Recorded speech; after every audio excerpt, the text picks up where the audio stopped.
Il existe un petit groupe d'hommes de plus de 60 ans qui prennent du muscle à un rythme absurde, littéralement 2 fois plus vite que la majorité. Et avant que tu ne penses à quoi que ce soit, non, ce n'est pas des produits dopants, ce n'est pas une génétique de super-héros, et ce n'est pas un secret de salle vendu en pot. Ils utilisent un principe d'entraînement spécifique qui accélère la prise de masse. Et le plus fou, c'est qu'il était juste devant toi depuis des décennies, caché en pleine vue. La question est simple. Quel est ce principe? Et mieux encore, est-ce que tu peux l'appliquer dès aujourd'hui ou est-ce que tu dois changer toute ta vie?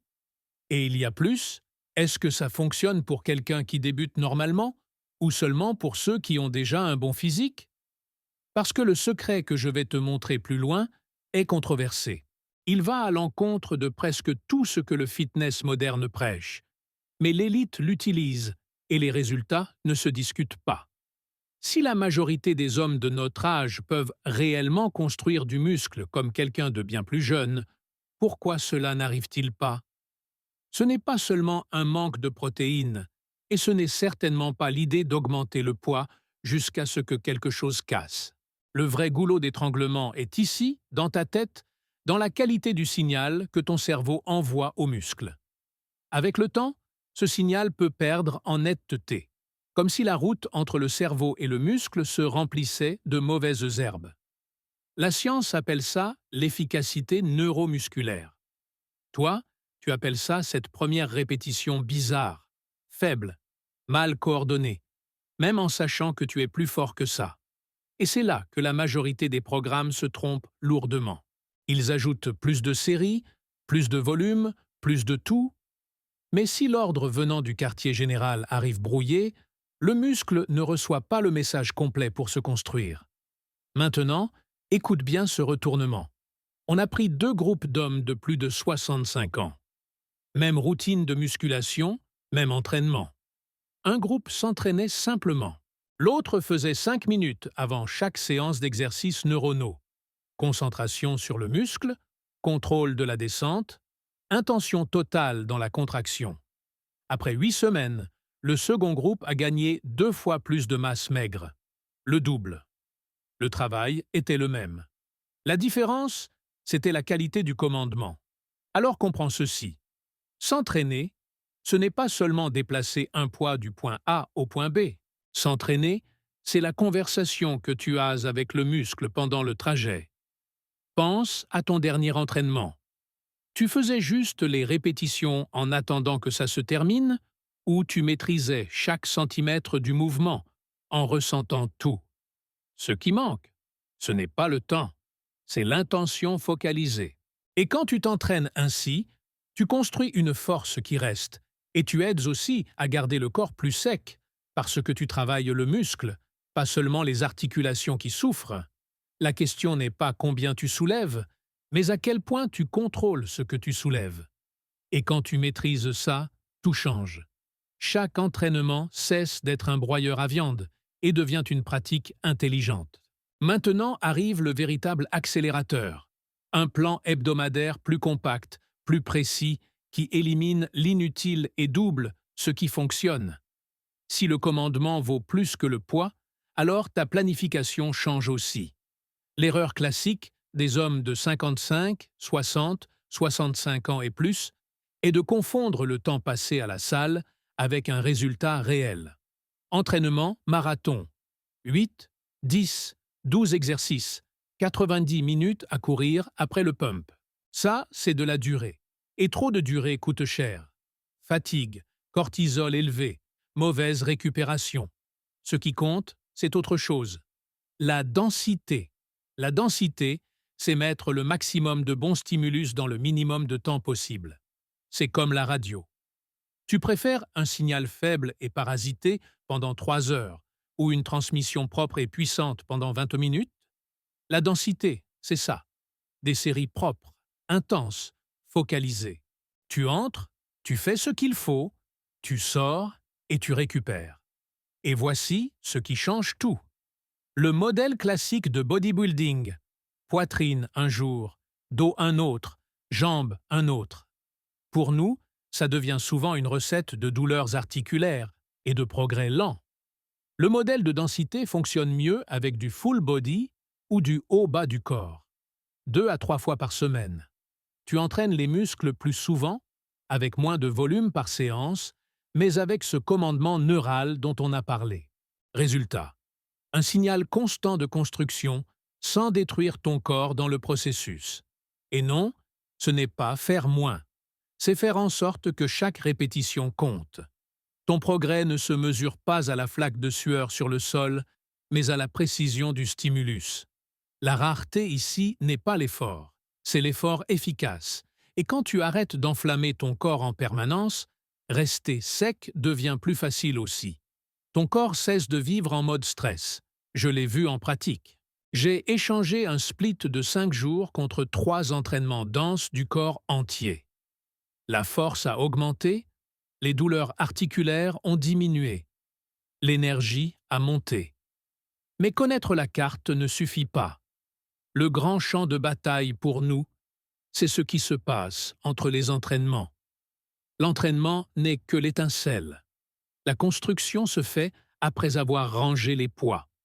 La récupération n'est pas un repos passif, c'est le deuxième entraînement, et souvent le plus important.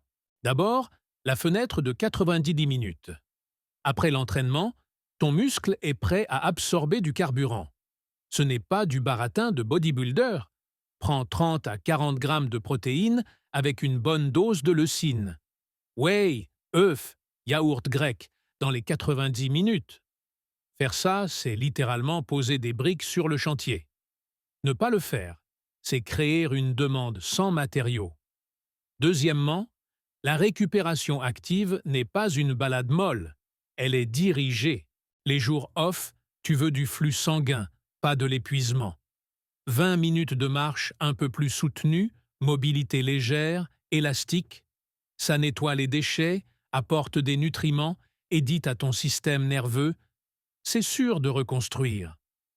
Et un avertissement, une journée entière sur le canapé te laisse raide et te fait reculer. Maintenant, un gain rapide que tu peux commencer aujourd'hui. Mesure ta fréquence cardiaque au repos chaque matin. Si elle monte de 5 à 7 battements au-dessus de ta normale, c'est un feu rouge. Ton corps est encore en train d'éteindre l'incendie d'hier. Ces jours-là, remplace l'entraînement lourd par de la récupération active. Ce n'est pas fuir, c'est de l'intelligence. Et voici ton avantage sur les plus jeunes. Tu as plus de patience et tu sais écouter. Mais tu dois écouter la bonne chose. Ça, c'est de la constance, pas de l'héroïsme. En 3 à 4 mois, le changement est grand, et ce temps va passer de toute façon. La question est, vas-tu le passer à patiner sur place ou à construire de l'attraction? Et maintenant, vient la partie polémique. Il existe une façon de s'entraîner dans ces séances denses qui change la donne. Et la majorité fait l'inverse, parce que ça semble juste, mais c'est destructeur. Ici, on sépare le ressenti de la stratégie. Pour les hommes de notre âge, s'entraîner jusqu'à l'échec tout le temps est souvent un échec de planification. Ce modèle, pas de douleur, pas de gain, ne fait pas que retarder. Il vole le progrès.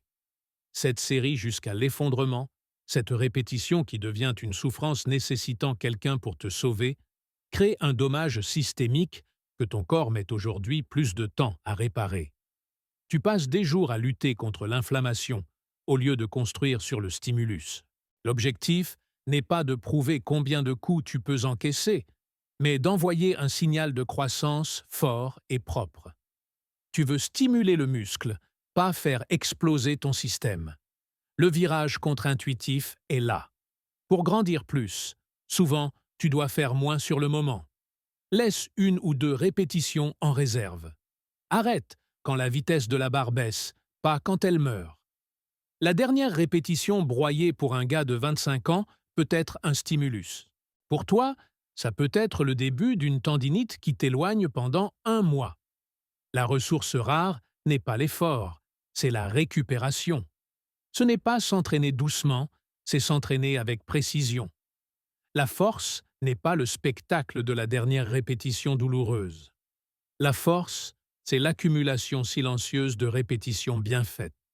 Et quand tu arrêtes de stresser ton corps en permanence, rester sec devient plus naturel, parce que tes hormones ne crient pas danger tout le temps. J'ai mis des années à accepter ça. Mon ego aimait cette sortie traînante de la salle, comme si la fatigue était une preuve. Puis je me suis bloqué. 1 an et demi au même point. Épaules douloureuses, énergie au plus bas, beaucoup d'efforts, zéro progrès. Quand j'ai coupé la répétition punitive de la faim, ça a été le changement le plus difficile et le plus productif. La confiance ne vient pas du fait de survivre à une guerre avec la barre, mais de savoir exactement ce dont ton corps a besoin et de le lui donner sans drame. Maintenant, savoir ça est une chose, le vivre en est une autre. Parce que ça change la façon dont tu mesures un bon entraînement. Assez de théorie.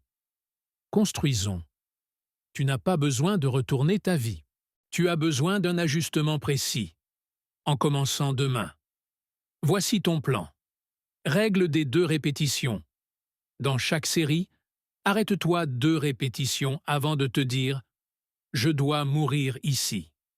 Ton travail est de sentir le muscle travailler parfaitement, pas de t'effondrer. Ce changement recalibre ta relation à l'intensité. Traite la récupération comme un engagement. Mets à l'agenda une marche de 20 minutes le lendemain de l'entraînement, sans négociation. Cette marche vaut autant que l'entraînement. Et peut-être que tu penses « Je suis déjà trop vieux pour changer mes habitudes ». Non, tu es à l'âge parfait. Tu as déjà vu des modes naître et mourir. Ça, ce n'est pas une mode, c'est de la physiologie. À 60, 65, 70 ans, tu ne rivalises pas avec un jeune de 25 ans. Tu te démarques des 85% qui ont décidé que c'était fini. L'obstacle n'est pas ton âge, c'est l'histoire que tu te racontes à son sujet. Ton corps attend le bon signal. Il est adaptable. Il répond « Mais il a besoin de clarté ». Fais seulement ça pendant 1 semaine. La règle des 2 répétitions et la marche programmée. C'est comme ça que tu commences à empiler des briques. Et si tu oublies tout, souviens-toi de ceci. Commande le poids, ne le déplace pas seulement. Stimule le muscle, ne détruis pas le système. Et traite la récupération comme un entraînement. Ça fonctionne parce que ça respecte là où tu en es et utilise ce que tu as déjà. Focus, discipline et patience. La constance bat toujours l'intensité.